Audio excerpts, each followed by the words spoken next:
দেশে এই মুহূর্তে বিদ্যুৎ উৎপাদনের সক্ষমতা 26,000 মেগাওয়াট, উৎপাদন হয় 13,000 মেগাওয়াট। এরপরেও লোডশেডিং।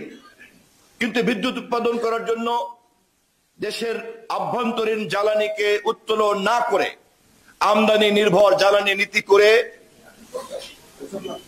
বাংলাদেশের আরেক দল লুটেরা ব্যবসায়ী তৈরি করা হয়েছে।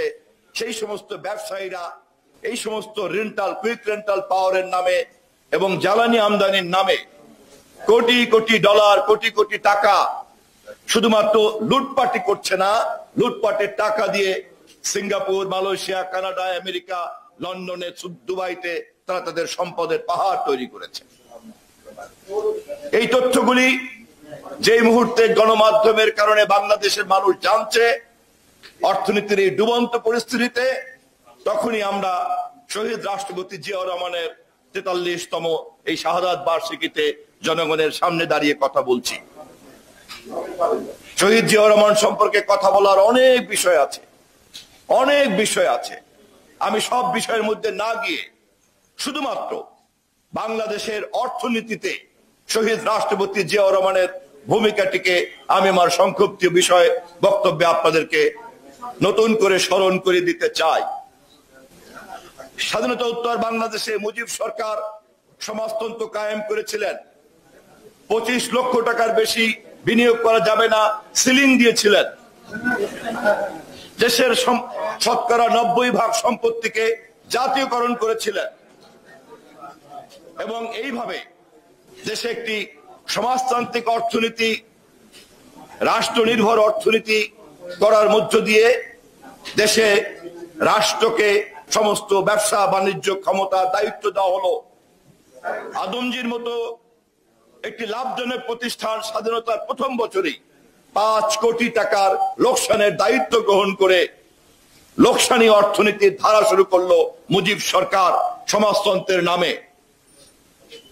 সেই দিন শাসক গোষ্ঠী সমাজতন্ত্রের মতো একটি জনপ্রিয় শব্দকে কেবলমাত্র ক্ষমতায় থাকার জন্য ব্যবহার করার চেষ্টা করলো এবং ব্যক্তি খাতের অর্থনীতির সমস্ত সম্ভাবনাকে ধ্বংস করে দিল।